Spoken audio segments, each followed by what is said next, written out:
ஜனாதிபதி அவர்கள் இங்கு வந்துதான் பேசினார்.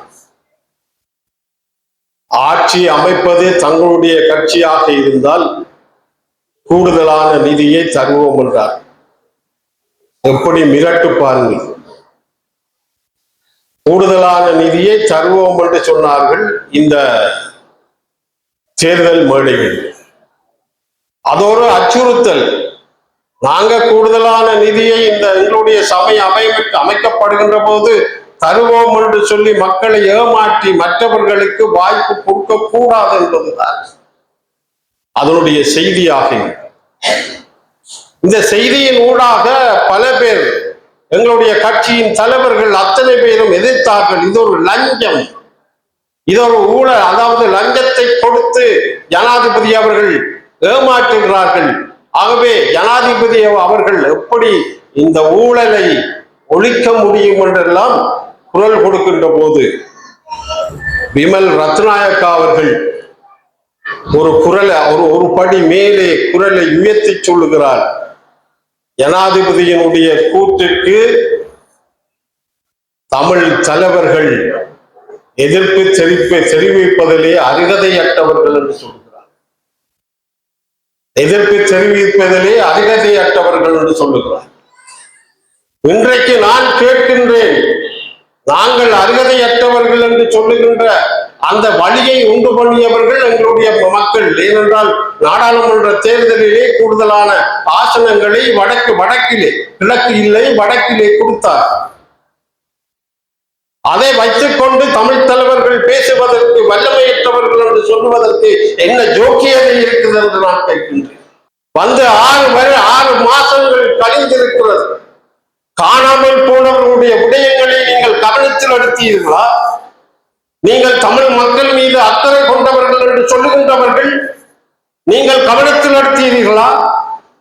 ஐநா சபை தீர்மானத்தை உடனடியாக சொன்னீர்கள், இதை நடைமுறைப்படுத்த முடியாது என்று சொல்லுங்கள். இது தமிழர்கள் சார்பாக நீங்கள் காட்டுற அக்கறையா?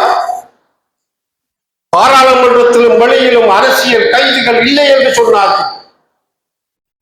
அரசியல் கைதிகள் சிறைகளிலே இல்லை என்று சொன்னார்கள். இதான் நீங்கள் தமிழர்கள் மீது காட்டுற அக்கறை. தமிழ் தலைவர்கள் இதையெல்லாம் குரல் கொடுத்தால் நீங்கள் பேச முடியாது என்று ஒரு அதிகார வர்க்கத்தின் சமயத்திலே சொல்லிக் கொண்டிருக்கிறீர்கள். ஆனால் அத்தனை இந்த அரசாங்கத்தை எதிர்க்கின்ற வகையிலே சிங்கள தேசத்திலே அத்தனை தலைவர்களும் வாரி தூத்துகின்ற அதே நேரத்திலே அவர்களை பார்த்து இந்த விமல் ரத்நாயக்கா ஒரு பேச்சையும் பேசவில்லை, அருகதையற்றவர்கள் என்று சொல்லவில்லை. தமிழர்களை பார்த்து, தமிழ் கட்சியினுடைய தலைவரை பார்த்து சொல்லுகிறார்கள், நீ அருகதையற்றவர்கள் என்று சொல்லுகிறார்.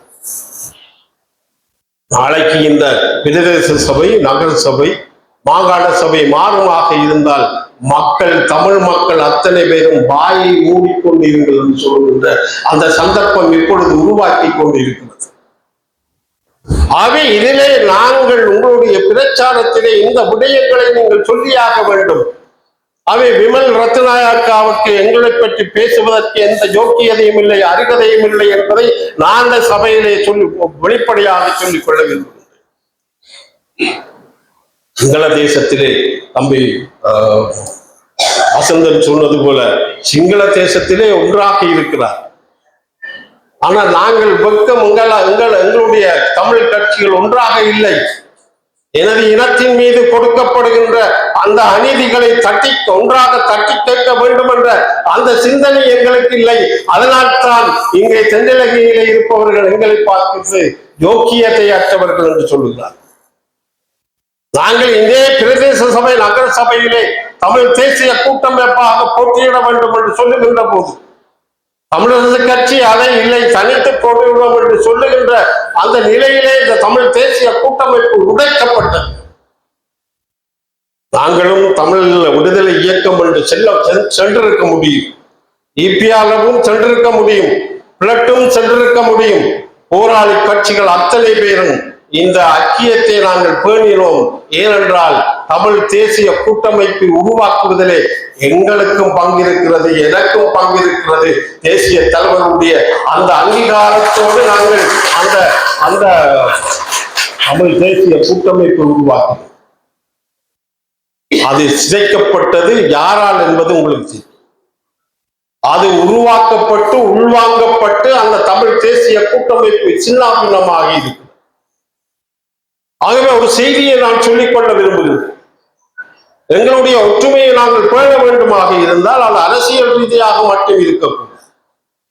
எங்களுடைய மக்கள், எங்களுடைய நிலம், எப்படி போராளிகள் தங்களுடைய உயிரை மதித்தார்களோ, எப்படி பொதுமக்கள் தங்களுடைய உயிரை மதித்தார்களோ, இந்த தேசத்தின் விடுதலைக்காக நாங்கள் ஒற்றுமைப்படவில்லை என்றால் இந்த தேசம் சிங்கள தேசமாக அக்கிய இலங்கைக்குள்ளே வாழுகின்ற மக்களாக நாங்கள் எந்த உரித்தும் மற்றவர்களாக இருக்கக்கூடிய சந்தர்ப்பங்கள் உருவாக்கப்படும் என்பதை நான் இங்கே குறிப்பிட விரும்புகிறேன்.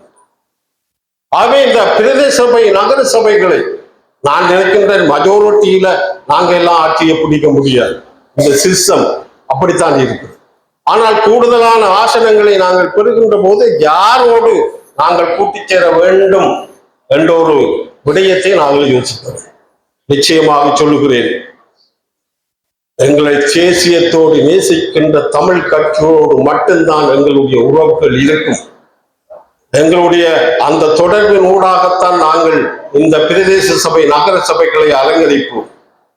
ஆகவே அதன் ஊடாக ஒற்றுமையாக வந்து தமிழ் தேசிய கூட்டமைப்பு என்ற அந்த அணி மீண்டும் மாகாண சபைகளை போட்டியிடும் என்ற உறுதிப்பாட்டை நான் இந்த சந்தர்ப்பத்திலே உங்களுக்கு தருகிறேன். மீண்டும் தமிழ் தேசிய கூட்டமைப்பு உருவாக்கப்படும் என்பதை நான் சொல்லிக்கொள்ள விரும்புகிறேன். ஆனால் இந்த பிரதேச சபை, நகர சபையில ஒரு விடயம் இருக்கிறது. இது சாதாரண ஒரு பிரதேச ரோட்டு போடுறது இல்லை, லைட் போடுறது இல்லை.